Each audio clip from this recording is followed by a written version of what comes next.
questions both from my Zoom cam and my YouTube live stream.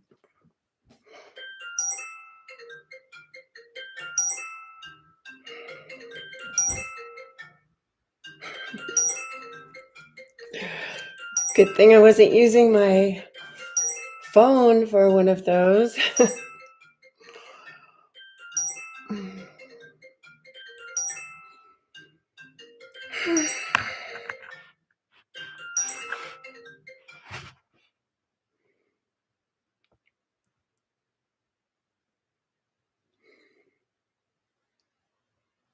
Hi. So my name is Diane Way, and my company has been called Stretching by the Bay for a while now. And I have been doing hands-on therapeutic stretching since the 90s before people knew that was a thing that they could get, and was in fact quoted in the New York Times article about the hands-on therapeutic stretching, the beginning of the craze in 2017.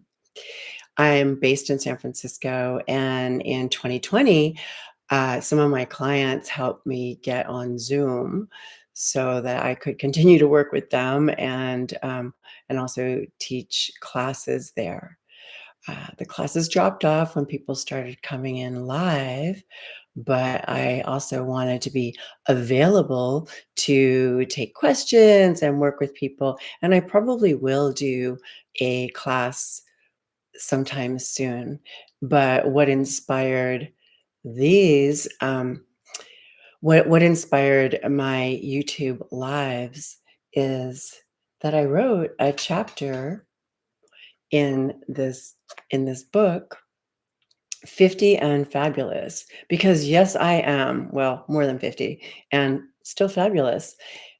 Fitness is super important to maintaining one's fabulousness, especially in the second half of life. So while the best time to plant a tree is 20 years ago, the second best time is now. So I want to help people make that easy and possible. Like I say in the subtitle for my chapter, you can only be strong in a range of motion you have.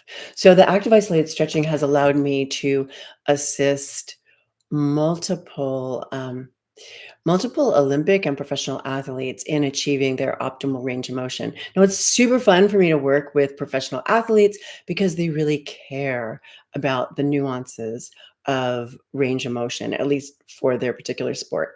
Um, Whereas a lot of people come to me from Yelp and my Google reviews, 5 stars, for getting out of back pain or neck pain or knee pain.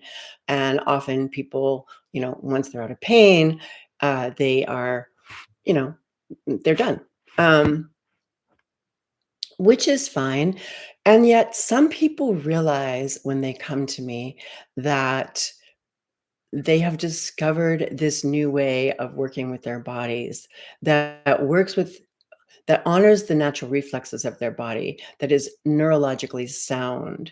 In fact, Sir Charles Sherrington won the Nobel Prize in Medicine for discovering um, the principle that now bears his name, Sherrington's law of reciprocal innervation and inhibition. So he won the Nobel Prize for this almost 100 years ago, and yet it's not commonly used in stretching even yet. Now, my mentor has been using it for 40 something years, probably close to 50. He just retired at 80. Um, I am his West Coast teacher for professional education. And also, of course, I teach my clients. I love teaching my clients.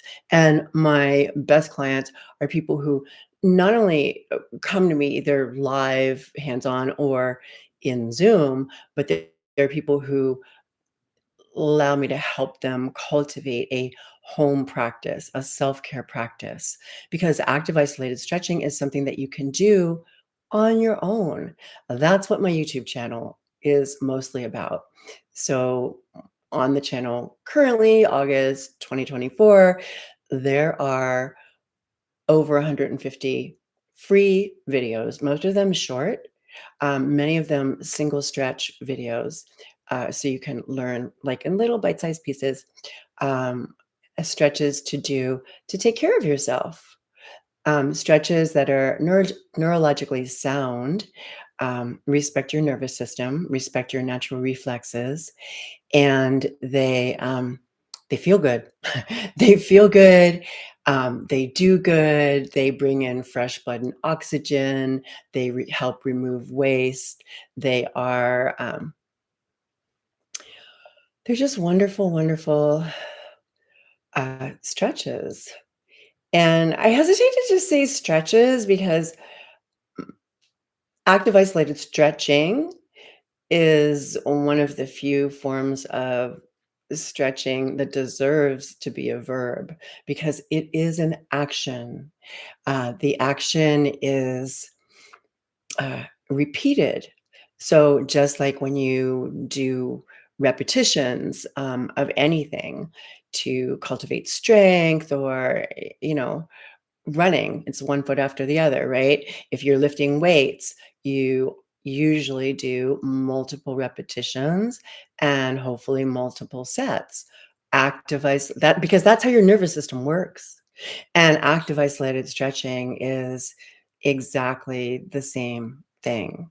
So we honor the nervous system, we respect your natural reflexes, and we work with them instead of overriding them. Static stretching is sort of an ends justifies the means, or so people think. Um, it doesn't always. It doesn't always. Whereas active isolated stretching, you actually don't have to do a warm up before you do the stretching because it brings fresh blood and oxygen locally to the region that you're working with. Sorry, I'm looking at both cameras. I will get this more streamlined someday. Um, Someday soon. This is only my second week of being, well, 2.5 weeks of being being somewhat live, and I'm not sure I brought people with me. Um, okay, so active isolated stretching is super fun, feels great, does good, and quickly accomplishes a range of motion um, painlessly. So stretching and painless in the same sentence. How's that sound? At some point, I will be go back to leading classes in this. Last week, I did a little segment sharing it. Um, Waiting for my audience to pop in.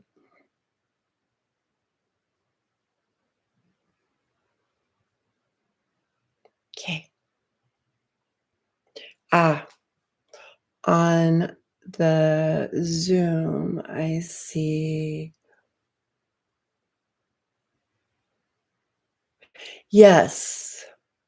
It is very important to understand what your range of motion should be because some of us, such as myself, are hypermobile. That means our joints don't stop where ideally they would. And so we have to learn to put on the brakes when we hit the end of our range of motion so we don't abuse our joints. Now, a lot of people, including some of us with hypermobility, uh, don't own the range of motion that is possible.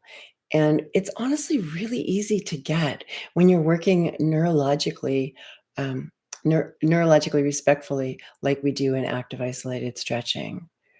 Sure, it would take me 12 hours to stretch you from your ears to your toes. If I just did one set of everything, there's a lot to do.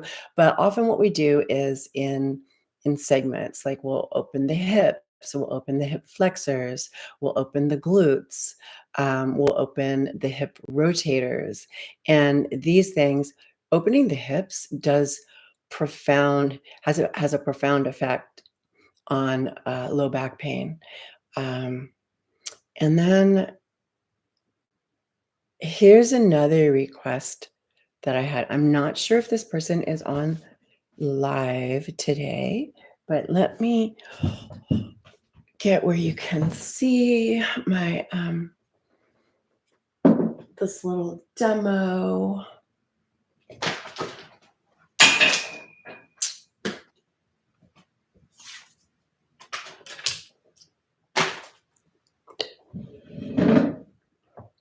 Put the book off to the side. Can we see this in either camera? Let me tilt this down a little bit.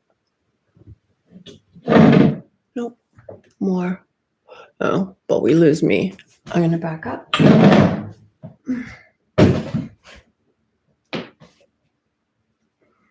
There we go. That works for one camera. Now let's get the other camera. Bada bing, bada boom. We didn't lose too much of my head. Oh, yeah, we did. Both cameras. Nope. Where's my tech support?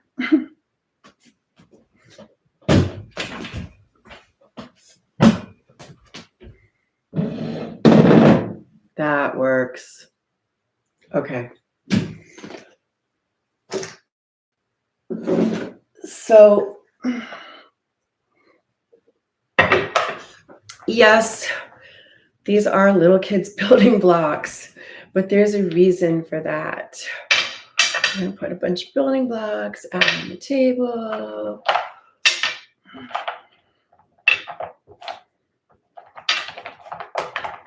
Boom.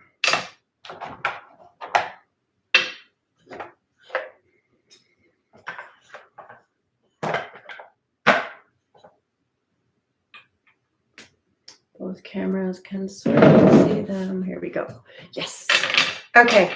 So if you think of these building blocks as your bones,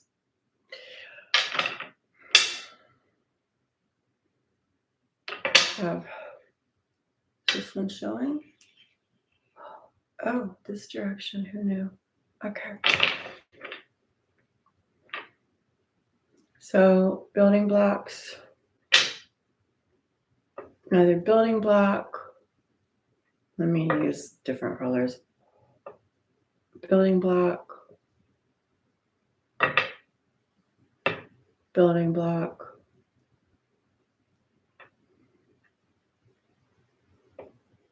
Now, if I stack these building blocks in a straight line, other camera, yes, good. If I stack these building blocks in a straight line, I can basically just keep on going and going and going, right? And all the way to Z. So if you think of this as the feet, and these are the bones. So we've got the feet, we've got the shin bone, we've got the thigh bone. But here's the thing. A lot of people don't have their weight properly distributed on their feet, and they're locking their knees back, which puts their thigh bone back, which then creates a situation. And the only thing keeping the bones from falling over and you hitting the back of your head on the floor is a lot of excess muscular tension and stress, which ultimately is pain. And it also contributes to the pinching of the nerves and sometimes even the discs of the spine. So if instead you, am I in the picture? Yes, here we go.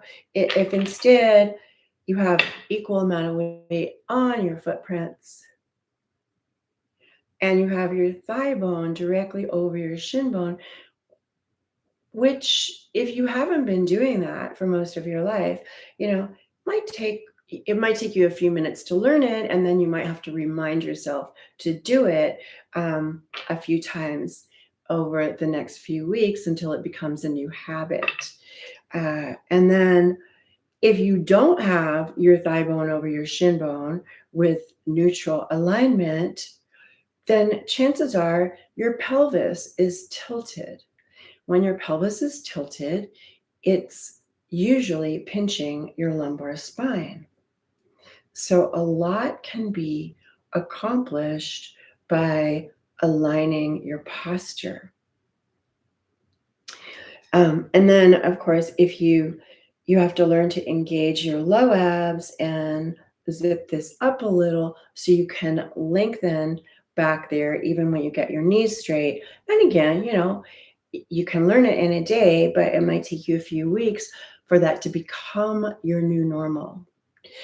Which is really what you want. You want to eventually not have to think about it at all, right? So, and then the posture continues on up, because sometimes neck pain is actually starts down here.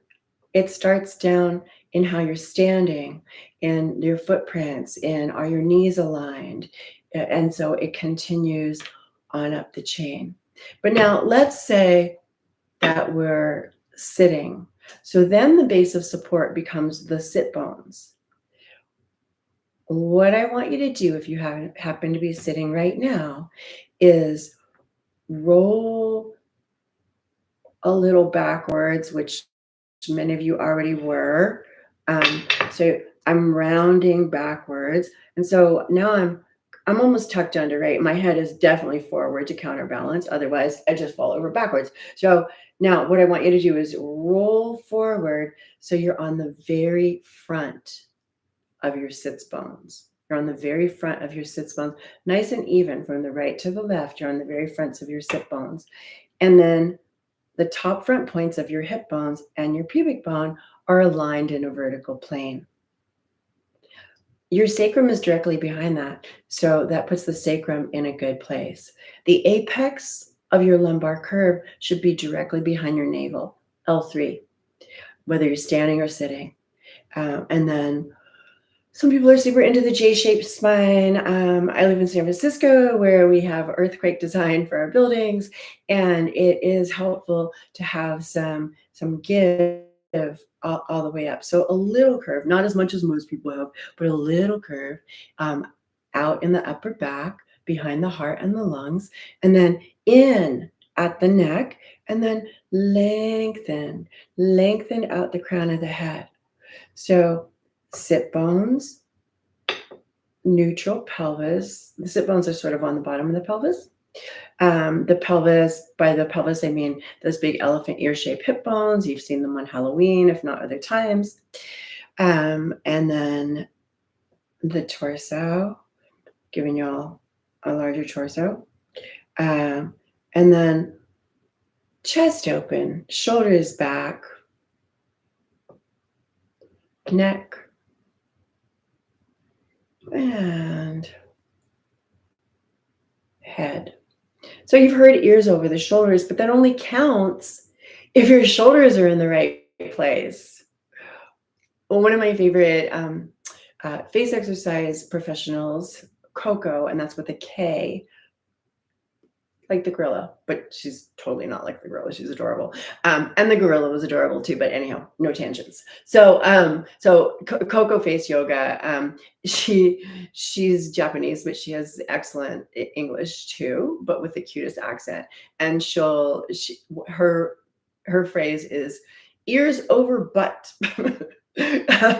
So sit bones, so ears over shoulders, but that only counts if your shoulders are in the right place, right? So if you stack the building blocks, whether you're seated or standing, it's super, it eliminates so much unnecessary pain. Now, there's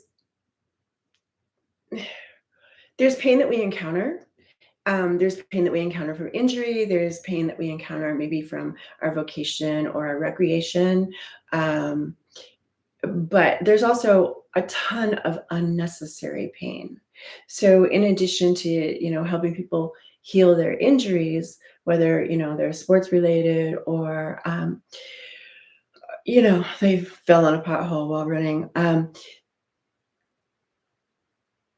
the active isolated stretching works as a tool to help heal these, but it also works as a tool to help you create the range of motion so that you can have good alignment of your bones. Because if you have your bones out of alignment, let's say you're standing on one leg with the knee locked back, the other one is there, boom, boom, boom. Or you're sitting with your legs crossed. That's another thing. So that then you can't possibly sit evenly on your sit bones. But the more that you can have the bones aligned, the more you'll be eliminating unnecessary pain. So why not start there, right? Eliminate unnecessary pain. Now, the hip flexors, specifically the psoas, get a bad rap for good reasons. They tend to be tight because we do so much sitting. They and then when we go to standing, when we go to standing, we don't always stand all the way up. Let's see if my hips stay in the picture. So here, it looks like I'm standing up, but I'm not. So there we go. You see how I'm lengthening through there? And because the hip flexors, they cut through from the spine to the top of the thigh, the psoas does. It's shortened when we sit. It needs a little extra help to lengthen. So because it's a flexor, it lifts the leg. If you engage your extensors, it helps to release them. There we go. Sherrington's law again. So Sherrington's law of reciprocal innervation and inhibition. Let me fix this one camera again for my new location. Oh, I'll be so glad when I get all this set up because I really enjoy doing this. And please excuse my technical difficulties while I am learning to navigate the technology. Okay, so so understanding that muscles oppose each other is a key principle, both in active isolated stretching and in life. Because you know what? Sir Charles Sherrington was studying eyeballs. He wasn't studying, you know, general kinesiology like I do. I help people with movement. But if you think about it, if you ever watched cartoons when you were a kid, especially American cartoons, if you think about the cartoon characters where, when they see something startling, their eyeballs go boing, boing, boing, boing out of their eye sockets. Okay, so if you try to look left and right. You can do that, but if you try to look left and right out of the same eyeball at the same time, you're going to get that cartoon character boing, boing, boing, boing, action. So he was studying eyes. He was studying eyeballs, and you literally cannot look left and right out of the same eyeball at the same time without turning into a cartoon character or something bad. So um, and we're designed like that so that we don't have eyeballs shooting out of our head, so that when the muscles that perform one action are engaged, the muscles that perform the opposite action are inhibited from firing. And so when you come to standing, don't just stop where your muscles think that like really lengthen. You can even add a little engagement of the glutes to help, because the glutes are the extensors, right? So a little engagement of the glutes helps to release the flexors. So extensors, flexors, anterior chain, posterior chain, that kind of thing. Last week, I led us in a seated stretch, a seated torso rotation, which is just lovely. It's energizing, it's gentle, it's a wonderful thing to do. And as tempted as I am to do that one again, let's do something different today. So, as always, don't follow along with this part if it causes you any pain. But if you can circle your shoulders. That's just like a little start there. And then if you can bring your hands together behind your head, just lightly, make sure you're not pushing your head forward with your hands. So have everything in good alignment. Remember, you're perching on your sit bones, or you're doing this standing and then you're standing with good alignment all the way up. So hands behind your head, just very lightly resting there. So it's an inhale, bring your elbows towards each other, and then exhale, reach your elbows back and ideally up too, kind of like Mickey Mouse. Why? Because we love you, right? So that's the angle, right? It's this angle. Now, without an assistant, my elbows aren't going up quite as far as I wish that they would. Inhale and exhale. But my point is, it's not just straight back. It's back and up. Okay. So it's an inhale and exhale, reach back and up. And we do repetitions. Inhale and exhale. So using the back of your shoulders, the back of your arms, reach back. 1, 2. Hard to talk and breathe, but I'll try anyhow. And blow as you go. Inhale and exhale. 4, make sure you're not arching your back as you do this. Inhale and exhale. 5, you might find that you're going a little further with each repetition.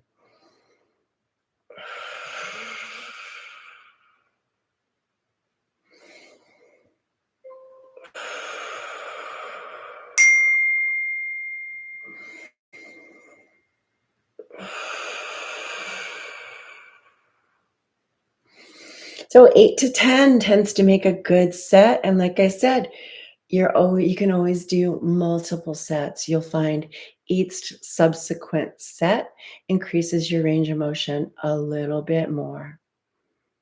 So thank you all for joining me today. And I look forward to seeing you next Wednesday at noon, live with Diane. Dive in.